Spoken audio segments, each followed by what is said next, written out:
everyone, so it's Hearth and welcome back to my channel. So on today's video we are going to be talking about my experience with solitary witchcraft and also coven and group witchcraft.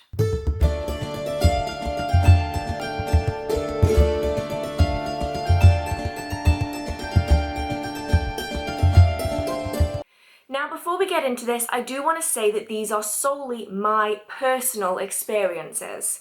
And every group, every coven, every collection of people and every individual is going to be different. So just because of my personal experiences doesn't mean that you'll have the same experiences, and it also doesn't mean that every group and every person is going to respond the same. This is just me discussing my own personal preference and my own personal experiences when it comes to solitary magical practice and also coven magical practice. So I just want to make that clear at the start. I have been asked to do this video several times as a lot of people have never had any experience working in groups, and it's really interesting seeing how different people respond to it. So a little bit of a backstory for anyone that hasn't seen any of my other content. I have been an active magical practitioner for the past 14-ish years, I kind of lose track. And for the majority of that, I have been a solitary practitioner. Now, for 3 of those years, I was in a group, or what some people would consider to be a coven. Now, I'm using the terms group and coven interchangeably, as it isn't what most people would consider a coven to be. It's what we would call an eclectic witchcraft group or an eclectic witchcraft coven. It wasn't a singular religion, so it wasn't a Wiccan coven, but it was a group of magical practitioners from a bunch of different faiths that came together to work ceremonies, rituals, spells, as well as celebrate the Sabbats and the Esbats. So I'm going to be using the term group and coven kind of interchangeably, as everyone has their own opinions as to what classifies as a coven.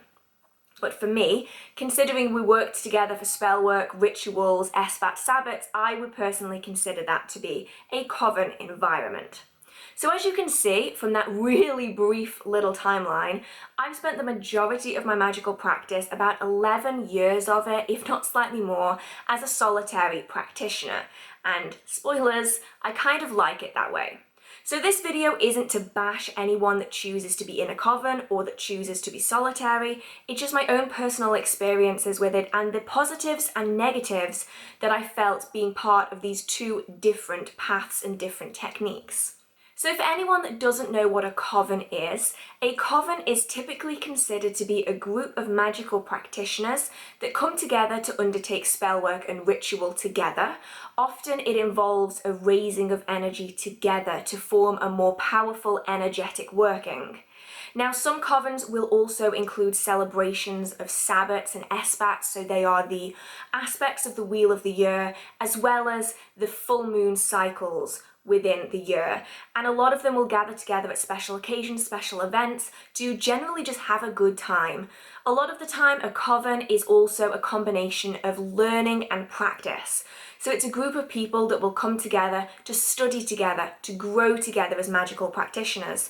Often there'll be people from different practices, different beliefs, different knowledge levels that come together to study, learn, share information, and also manifest things together by raising a collective energy. So covens are often seen within folklore and fantasy.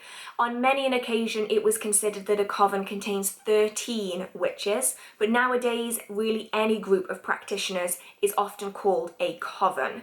And especially since the creation of Wicca, a lot of covens are also considered to be Wiccan covens. These being covens where individual members follow the Wiccan religion, and within that coven there is an oath-bound god and goddess, but that is a whole other topic.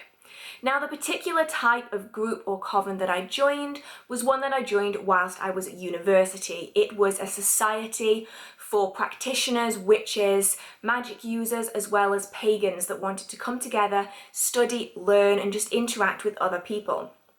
And although there were lots of people within this society, there was a small group of us that religiously went every single Wednesday to these meetings, to these get-togethers, and at Sabbats, Esbats, special events, and also when we wanted to do spell work and ritual, we would come together to do that as a group, so we could raise that energy together.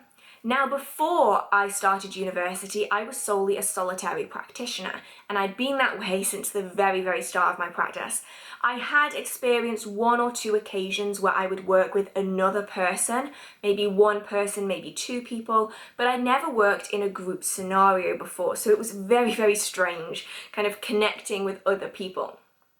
And when I was within this group, I learned so many things about different traditions, different religions, because it was an eclectic coven. So within this group, there were people that followed a huge range of different traditions. So you had people that followed a Norse tradition, people that followed Greek traditions, people that followed Celtic traditions, or they were part of Hinduism, or they were Wiccan. So many people came.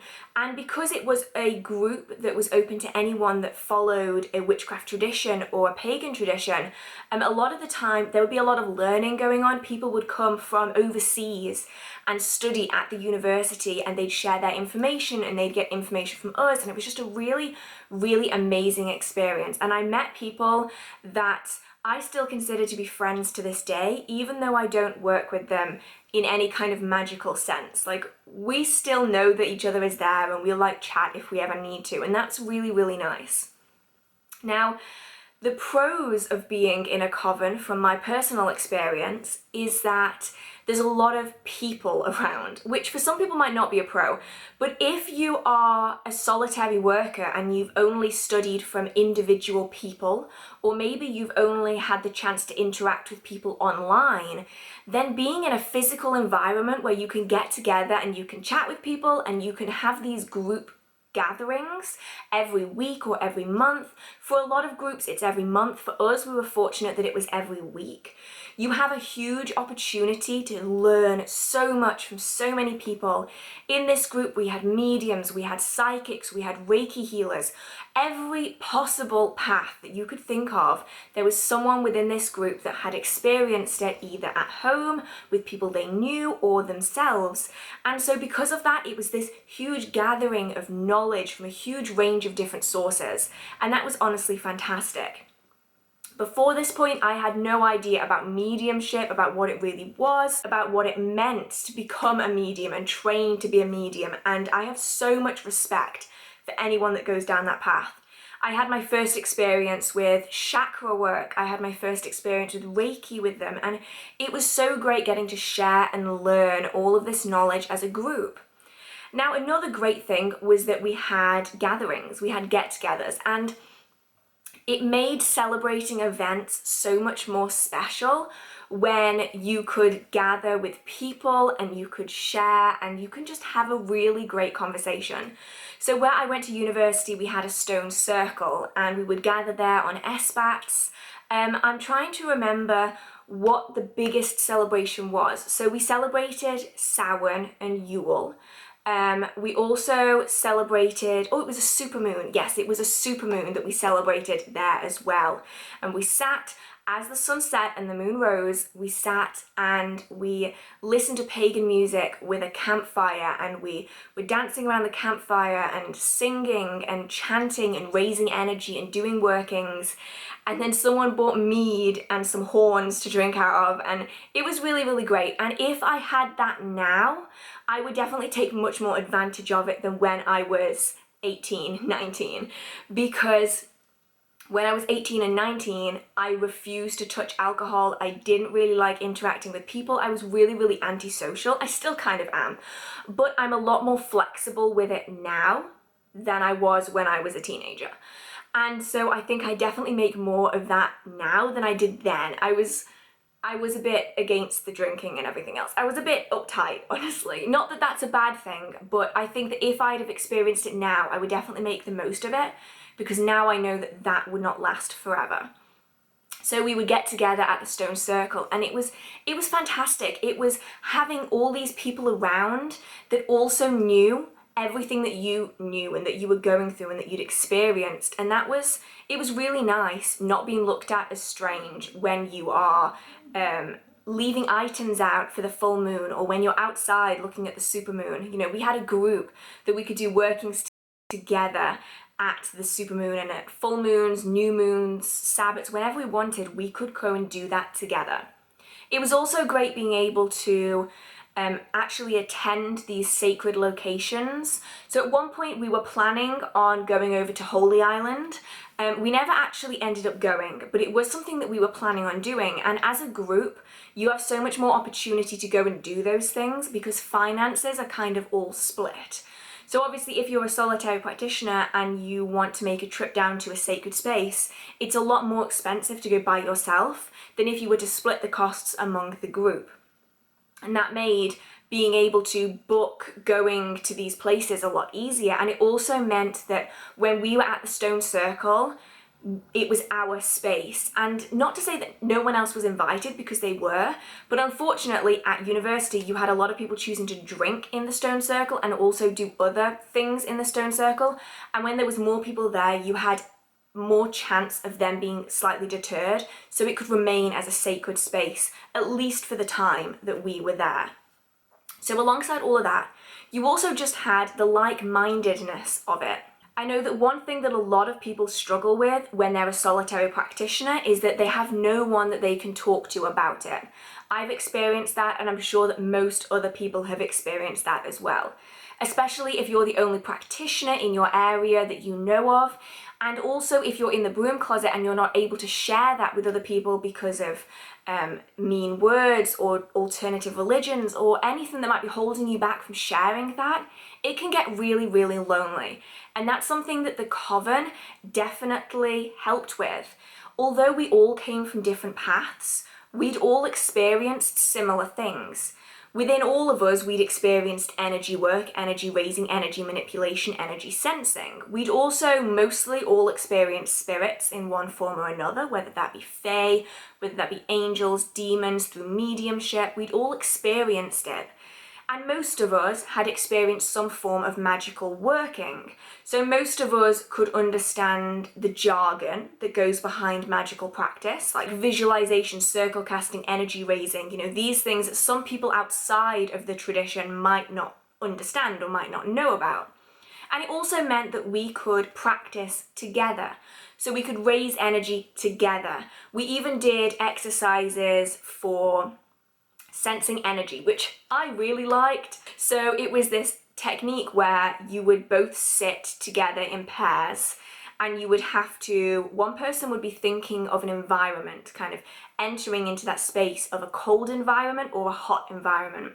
And the person sensing that energy would have to figure out whether it was a cold environment or a hot environment based on the energy that they were taking in. And it was such a great experiment, and especially for the people that were maybe less experienced with energy sensing, it was a great way of doing it, where you were learning from people that could already do it rather than trying to trial and error your way through it, which is what a lot of solitary practitioners have to do. So that was amazing. And then the last really, really good thing was that we got to share what we did with other people. So in the UK, I don't know if it's called something different at different universities, but where I was, you had an event called Serendipity or Freshers Week, where freshers or new students, usually first year students, could come to this event, which we called Serendipity, and they could talk to loads of different people about the different societies that were going on, the different groups. And within that, they would come to the first week's kind of group gathering, and they could ask us questions, they could learn about it. And in that environment, we had a lot of people that were maybe really curious, but had been given a lot of misinformation, or they were really curious, but they didn't know where to start.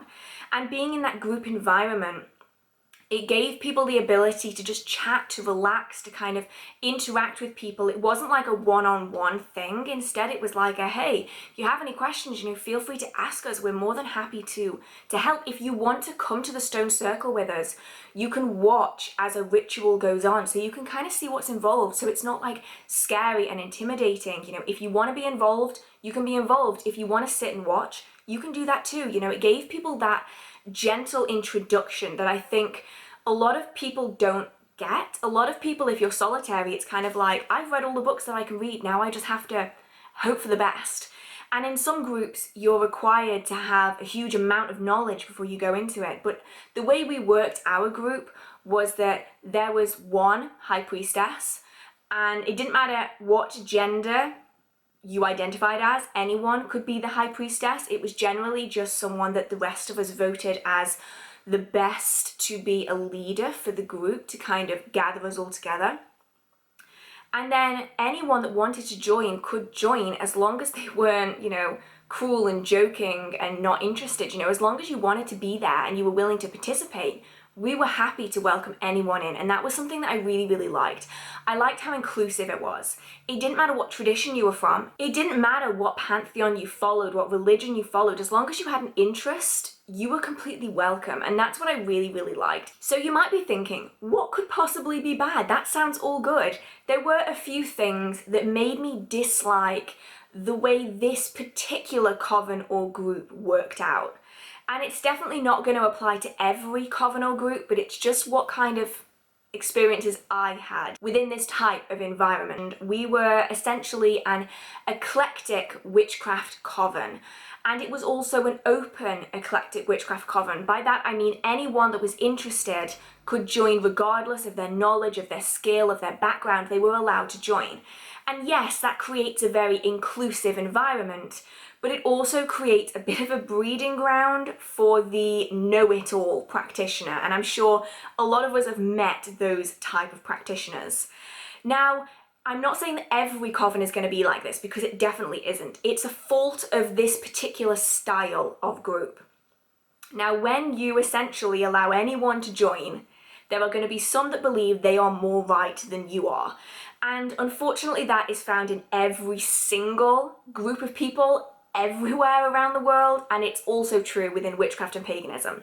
So within this group, you did have a few that were, I'm right, you're wrong, I'm big, you're small, I know what I'm doing, you don't, that style of person. And I, as you well know on this channel, I'm not a fan of that style of person, because I personally believe that as long as you are following your gut, as long as you are manifesting results in your life, then that is the right way of doing it for you. If that's not the same way that I do it, then that's fine. As long as you're manifesting results, that's great. If you're following a religion that I'm not following, that's fine. As long as you are comfortable following that religion, I don't mind what religion you follow. That's the way I've always been. That's the way I've always seen it. But within this group, there were a few individuals that were, I'm right, you're wrong. And the issue with that is that a lot of the beginners that would come in that were interested in learning, when they'd ask questions, although a lot of us were answering it in our own way, there's always one or two voices that shout a lot louder. And within that, you had the people that were saying, you have to do this, you have to do that, you're not allowed to do this, you're not allowed to do that. And that makes a lot of people very uncomfortable when that's their only source of information. And that's something that I really didn't like. And I did butt heads with some people sometimes on that. There were a few that believed that the Wiccan Rede applied to every magical tradition. And then when you try to say, well, no, the Wiccan Rede was an add-on to the Wiccan religion, which was only created in the late 1930s, they shut you down like you've said something horrific. And it's that kind of environment that I can find becomes quite toxic quite quickly. And I still love everyone that was in this group, and even the people that were very much like this, I still appreciate them and I still enjoyed them being part of the group. It's just sometimes it did get a little bit much, especially when you felt as though you were being belittled because you practiced something different than they did. And I personally am a strong believer in you do you, whatever you feel right, go for it. No one has the right to tell you that their way is the only right way. And that's just always been how I've been. Now, the other thing that came along with this very open coven environment was that because everyone followed different magical traditions and everyone followed different religions, you often found that those that shouted the loudest got listened to the most. And unfortunately, because of that, when you're doing Sabbat rituals, Esbat rituals, or just spell work in general, you would find that they'd often follow the same path time and time and time again. Often it was those that shouted the loudest that got listened to the most. So almost all of our traditions, because a few individuals of the group were Wiccan, they were determined that every single ritual that we would do would fall under a Wiccan religion ritual. And although I have nothing against that form of magical working, and I've got nothing against that religion, it almost isolated everyone else. So when a representation for the god and the goddess were used within a ceremony, it was always the same two people, the two people that followed the Wiccan religion. And it got to a point where it almost seemed a bit like an ego trip, because the only people that were willing to portray the god and the goddess within a Wiccan ceremony were the two people that actually followed the Wiccan religion, and they knew that none of us outside of them too followed the Wiccan religion. And so we were always kind of the sideline. We were always the people on the edge. And I have nothing against that. I am not the kind of person that enjoys being the center of attention. I know that I'm talking to a camera right now, but if you put me in front of a group of people, I will always choose to stand right at the back, away from everyone. And so I don't mind taking a sideline position. It was just almost the fact that we weren't really given another option. And that's something that's definitely a flaw of open, eclectic covens and coven groups. Because when you have people of different traditions, it's very difficult to make every single person feel comfortable when you're doing a higher ceremony. And so that was one thing that I didn't particularly like. Now, another downside of being in a coven or group environment is that a lot of the time you would have to do workings when other people wanted to do them. So it was kind of a consensus. If 8 out of the 14 people wanted to do a money working, all of you would do a money working to assist the people that needed it. And that was something that I never really enjoyed, because for me anyway, I don't like manifesting something if it isn't an actual need in my life. And although I wasn't planning on getting anything out of this working, it didn't mean that I wasn't petitioning for it. And when I didn't feel right about that working, I still had to do it, because we were all raising energy as a group, as a coven, to manifest it for the 6 people, for instance, that needed it. And that was something that really didn't sit well with me. I don't know what it was. There's just something about asking for something you don't need that just I don't particularly like. Personally, everyone is going to be different. That's just me. Now, the last thing that I found to be probably the most infuriating thing is the fact that some people within the group were pulling our weight more than others. Now, this isn't just turning up to the group meetings, which some of us turned up more than others. Some would turn up only when they were going to get something out of it. Some people would turn up only when they felt like it. Some of us would be there all the time. I was one where I always tried to make it every single Wednesday, as well as about 5 or 6 others who would always try to go every single Wednesday. Whereas some people would disappear for 2 months and then reappear when they got sober before they tried to do their exams. So in that aspect, it felt like some of us cared a lot more than others. But also when it came to ceremony and ritual, not so much like Sabbat and Esbat rituals, which are more ceremonial in intention. I mean more energetic rituals. So when it came to doing actual spell work, actual manifestation workings, you knew and you could feel that some of us in that group were pulling the weight of everyone else. And that's one of the biggest issues I have with group work, is that everyone in that group was a stakeholder in that working. So every single person in that group was adding their own desire into that working, so they would all get something out of it. And then when you've got 15 people all wanting to get something out of it, and you have 6 people putting all that energy in, that's when I have a bit of an issue with it. And that's where this style of coven group becomes really flawed. Everyone in this group was learning. Everyone in this group was studying, because we are always learning, we're always studying. It's something that never ends. And although I don't believe that any practitioner is necessarily better than another, 6 of us within this group were a lot more well-versed on energy raising, circle casting, energy releasing, the bread and butter of manifesting a successful working. About 6 of us were a lot more well-versed than the maybe 10 that were really new to it and that were really only just getting started. And I have nothing against people getting started and being included or anything like that.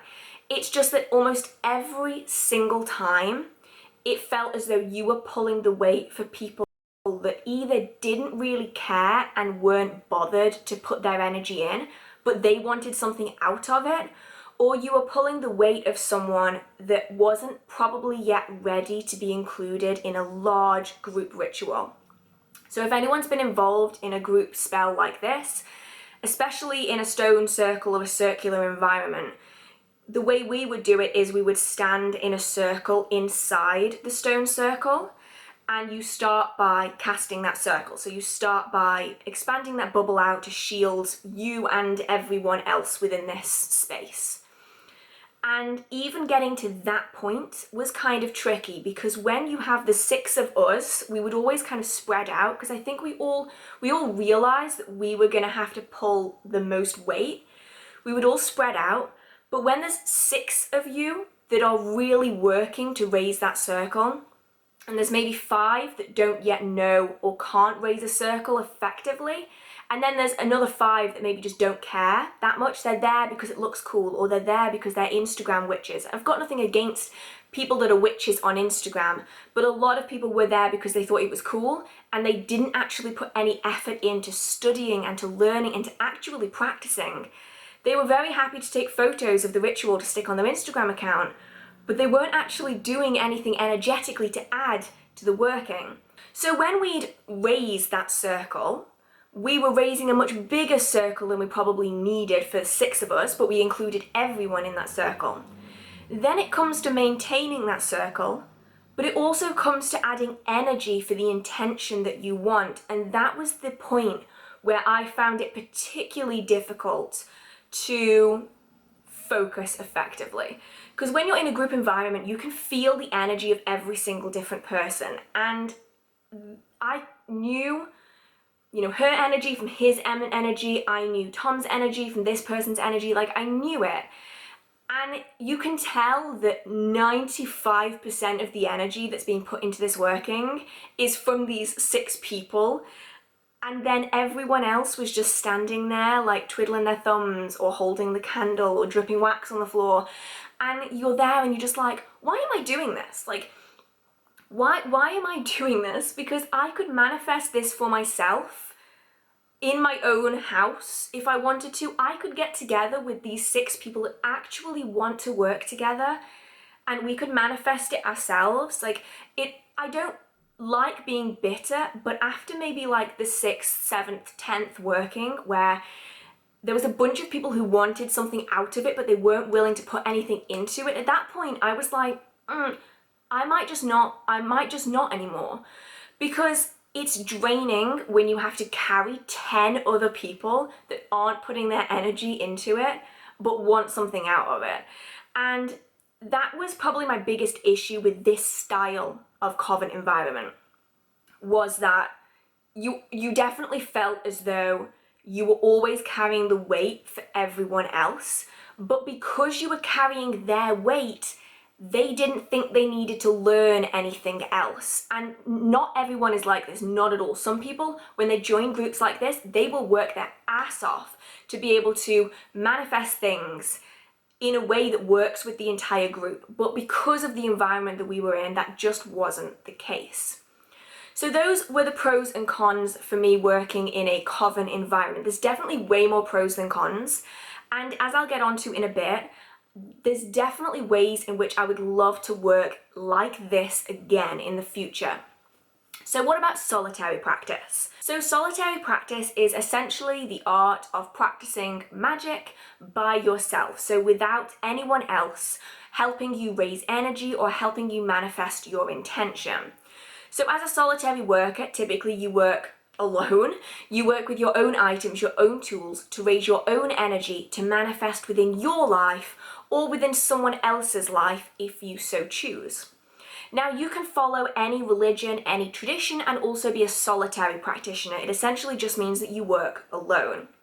Now there are also pros and cons to this. Now this is what I have the most experience in because I've been a solitary practitioner for 11 years, give or take. So the first bonus of being a solitary practitioner is that you can do your workings when you want to do them and in your own time, which is brilliant. It's one thing that I mentioned in the Coven section, is that I didn't like having to do workings when other people wanted to do them. So for me, if I wanted to do a protection spell, I can just do a protection spell. Whereas in this group, you'd often get a message on Facebook of someone being like, hey, we are going to be doing a protection spell for this person, this person, this person, and this person on this day at the stone circle. And it kind of felt not quite right. I like being able to do my workings when I need them and when I want to do them. So being solitary is great for that. It also means that if you follow a tradition that works with particular days of the week, particular hours of the day, it gives you more flexibility. So for example, if you wanted to do a working on a Thursday at 3 a.m., it's way easier for you to do that by yourself than it is to gather a group of people together at 3 o'clock in the morning on a weekday to go somewhere to do a working together. And it's just so much easier to do that for yourself. So you can do much more complex workings by yourself if you want to include like days of the week, times of the day, anything like that. Being solitary also means that you can include other practices outside of ceremonial magic. Now, it's one thing that I didn't mind while being in a coven. It was neither a pro or a con, but a lot of the workings that you did were ceremonial. So they were working with the elements, working with the moon, working with deities, working with spirits. Whereas if you're by yourself, you can incorporate different forms of magic that you can't do within a coven. So if you're in a group environment, it's not likely that you're going to be doing a shower spell or a bath spell. That might get a little bit odd, having a bunch of people in a swimming pool together. Whereas if you're doing it by yourself, you're able to go and do bath workings, you're able to do sleep spells, you're able to do shower workings. Kitchen magic is way easier when you're by yourself because you don't have to cook for like 15 people. So it makes a lot of different practices a lot easier, especially if you're more interested in lower magic than higher magic. So if you're wanting to do a honey jar, it's honestly just as effective to do a honey jar by yourself than it is to get a bunch of people to do a honey jar working with you. Your energy is what is going to manifest that working. And that power, that intention, that emotion you're putting into it is yours. And if no one else is feeling it, then they're not really going to help. If anything, they could hinder that working. So if you're into higher magic, then a coven is great. But if you're into more lower magic that's less ceremonial, then doing a solitary working as a solitary practitioner might be best for you. Now, another thing that's really, really great is that you can practice whatever it is that you feel drawn to. You aren't limited by the knowledge of everyone else. So if you, for instance, wanted to do some astral work on the astral plane with your coven, the issue that you might have is that not everyone within that coven is going to know how to astral project, and then you're limited in what you can do as a practitioner in a group environment because you have to limit yourself to where everyone else in that coven is. And although it's great to study together in a coven environment, a lot of the time you might be hindering your own practice. If you wanted to start working with Ogham in your magical workings and no one else understands what that alphabet means, the energy isn't going to be there because you're the only one that knows what the Ogham alphabet means, whereas everyone else might not. So for them, they're just random symbols, but for you, they have meaning. And so in that environment, it almost hinders the working. So being solitary really allows you to work at your own pace, to do the things you want to do when you want to do them. Now, another great thing with working as solitary practitioner is that you can do divination for your workings rather than having to do divination for every single person involved in that working. Now, a lot of people will do divination for clients. A lot of people will do divination for themselves before and after a working to see how it's going to manifest. People will also do candle readings on candle spells. They'll do wax readings. And it gets a lot more complicated if you're in a group. Because how do you then read a group candle spell? Because for every individual member of that group, it's going to manifest slightly differently. Whereas if you're doing a reading on a candle that you've done for yourself or on a working you've done for yourself, that reading means something, it's significant. So you can get a lot more insight into that working by being able to do divination for yourself. Now, being solitary also means that you aren't going to limit your form of practice based on other people's beliefs, and that I really, really appreciate. I have nothing against other people's beliefs, but I really like doing my practice my way, and that's a lot easier to do if you're solitary. Now, a great thing as well is that if you aren't open, if you aren't expressing that you're a practitioner or that you're a pagan to other people, then being solitary is ideal because it allows you to manifest what you need to manifest in a way that you are able to do it. Groups are amazing if you're out and about with your magical workings, if people know about it, but they become a lot more tricky if other people don't know about your magic. So it's great if you're a beginner. I think it's amazing if you're a beginner to start there, to build up your confidence with yourself rather than having to work with other people. And it also means that you can get comfortable within your own magical practice, within your own belief system before you start sharing it with everyone else. Now, there are a few downsides to solitary practice. The first is that your main resource for learning is books. Now, I have absolutely nothing against books at all. I love the damn things. I have a lot of them, always buying new ones, but within a lot of books, there is a lot of misinformation. And unfortunately, when it comes to being a solitary practitioner, trial and error is just part of the deal. Now, luckily, since about 2007, we have something amazing called YouTube, which is an amazing resource to learn from other people, even if you're solitary. But for a lot of people, when they're solitary, they're solitary. They're learning by themselves, they're practicing by themselves, they have to learn everything from scratch.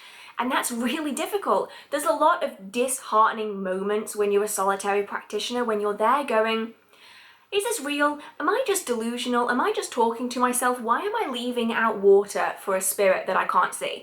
You know, there's a lot of moments where you're like, hang on, I could just be crazy. There's also a lot of moments where you're reading contrasting information in books, and you maybe don't know which one to trust. And although nowadays we have YouTube, we have forums, we have websites, we have Instagram where you can go and you can share your knowledge and gain knowledge, a lot of people don't have the ability to do that, and they're very much in the dark. And that's one of the downsides. If you are in a group environment, you can often learn from people who've already done the trial and error for you. And that's a great way of boosting your magical practice, because you don't have to spend the first 2 or 3 years going, what the hell am I doing? Am I doing this right? What's that? What's this? How do I use that? How do I do that? Instead, you're learning from people and you're learning alongside people, so you can kind of gather that knowledge together to form the most likely potential outcome. And that's something that I think is really great about covens that isn't so great about being solitary. I know a lot of people who get very disheartened and even give up on their magical practice when they're solitary because they believe they aren't doing it right, because they don't have anyone else to base that knowledge off. So that is one massive downside when it comes to being a solitary practitioner. The other is that raising large amounts of energy for large workings is a little bit more difficult if you're solitary. The one bonus of being in a group is that if you're all putting your energy in, you can raise energy a lot faster, it's a lot less draining, and things often tend to manifest a lot quicker. If everyone is pulling their weight, they're all putting their energy in, and they're all releasing that energy effectively, you can have amazing results that maybe you aren't going to get if you're solitary, because you're using your energy and maybe the energy from the earth or stones or the environment, but you aren't raising that energy with a group of practitioners like you are in a coven, which is another downside, especially if you want to be involved in ceremonial practice. There are some things within coven practice that you just aren't going to be able to experience as a solitary worker. You aren't going to be passing around a cup full of mead. You aren't going to be having people that represent intentions and aspects. You aren't going to have the group dances around a bonfire or the collective energy raising. You're not going to have that feeling of place in the same way that you might get in a coven. So I think it's really great for people to experience a coven environment if they want to and if they're comfortable with it. And it is really good if you're interested in the more ceremonial form of magical practice, especially if you belong to a religion like Wicca. There comes a lot of mysticism and magic when you have people representing the god and the goddess, when you have these ceremonial tools being passed around. There's something just so magical about it. Whether you're part of Wicca or not, just to be a practitioner in that environment, there's something very, very special about it that you just can't experience outside of being solitary. So those are the main things that are pros and cons for being in a coven and being solitary for me in my own personal experiences. Now, after 3 years of being in a group, I ended up going back to being solitary again. For me, the cons of being in that particular group were just a little bit too much for me, and that when I decided to move away, I never found another group to join. I personally found that the conflict that was going on and also the weight pulling wasn't something that I was interested in continuing on with. So I ended up going back to being a solitary practitioner. Do I miss it? Yes, I think I kind of do miss it. I like the energy aspect of it. There's just something so special about having a group of practitioners all raising energy together for a particular goal. I think there's something so brilliant about that. And also, I probably learned more in this group in those 3 years than I had learned in the 5-6 years previous to it. There's just something so special about being able to learn from people that have already learned, so you can just take the information that's really useful and not everything else. And it's also a great way just to share and gain a huge range of knowledge in one go, rather than having to spend months, years even, trying to find that exact information. Now, I do have some downsides about being solitary. I find that it can get quite lonely a little bit. I have an amazing online community here, and I genuinely can't thank you guys enough for participating in the comments and watching and interacting. It's brilliant.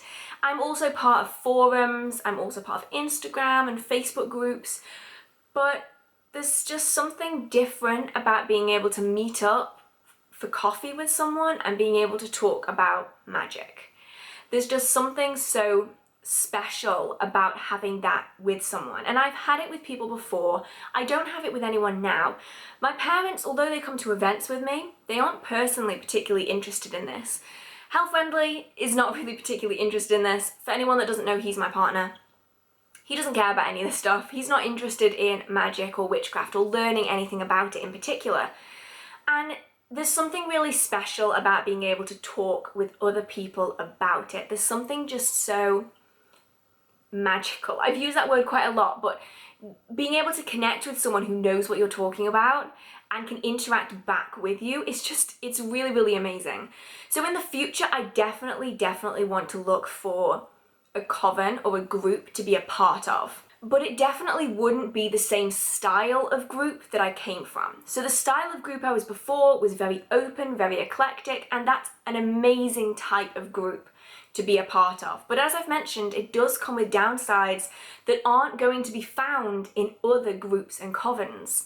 Now, if anyone has looked for covens before, you'll often have found that they are age restricted, often either 18, 21 or 25, even higher sometimes, depending on the type of workings that are undertaken within that group environment. You'll also often have to go through quite a close vetting program to be able to be allowed in, because in order to avoid the issues that we had in this open coven, the only way to avoid it is to vet people before they come in. What are your beliefs? What religion do you follow? How many years have you been practicing? What particular style of magic do you practice? How do you do this? How do you do that? What's your opinion on this? And they put you through this rigorous program not to necessarily deter you, but to weed out the people that aren't going to be a good fit for the group. Because at the end of the day, what everyone wants in a coven is for everyone to be on the same page. And yes, there's still going to be learning within that coven, learning from people, with people. The ideal coven to be a part of is where everyone is willing and able to pull their own weight, and they're all aiming for the same thing and are willing to practice in the same way. And that's something that I majorly lacked within this group. There were a collection of us that all wanted the same thing. We were all willing to pull our own weight for the same goal in the same way. But those of us that weren't willing to do that pulled the rest of us down. And I think that's the thing that really frustrated a lot of us in this group, was that some of us wanted it more than others. Some of us just wanted to say they were part of a group or a coven, and they didn't want anything more. So if I was ever going to join a group in the future, I would definitely want to join something that's much more vetted, where we gather every month on the full moon, for instance. That's what a lot of covens do. They will gather together on a full moon in someone's home or in a space where they can safely meet together. And they'll share ideas, they'll chat, they'll interact. They'll also raise energy, manifest things together, and they are all pulling their own weight for their own goal. That's kind of the ideal coven. Now, I do want to say that this is definitely not hating on covens, and this wasn't hating on my coven that I was part of. It's just something that I have never really spoken about before. This is a very particular type of coven, and not all covens are going to be like this, and even covens that are like this, you might not have the same experiences with. This was just my experience. So if I could join any coven, it would be the kind where we all gather together and we all raise energy together, and it's a very much a close-knit group where we all know how each other practices. We can all raise energy effectively together because we're all well meshed together. Now, another thing that I want to say is that if you're solitary, you don't have to cut off ties for doing any working with anyone ever. Solitary practitioners often feel that if they call themselves solitary, they aren't allowed to practice even with one person or two people. Not true. You can choose to practice with ones, twos, groups of people occasionally if you wanted to.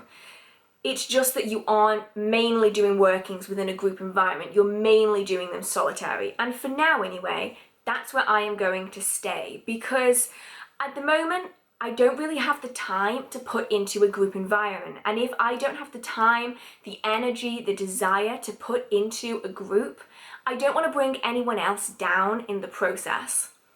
Now, there's a lot more to do with covens that I'm very willing to talk about in the future, but this video is getting rather long. So if you'd like any more information on covens, on how they are run, on the kind of practices and principles that go into it, on how to find a suitable coven, let me know, and I'll do videos on that in the future. So anyway, I hope you guys enjoyed this video. I hope you found it useful. If you did, feel free to give it a like. It really, really means so much to me. If you do have any questions, comments, concerns, video ideas, or just want to chit chat with the community down in the comment section, feel free to post a comment. And if you do enjoy the magical content on this channel or in this video, feel free to hit subscribe. I try my best to post 2 new videos every single week on Wednesday and Saturday. So I hope you guys have a marvelous magical day, and I will see you in the next video. Bye!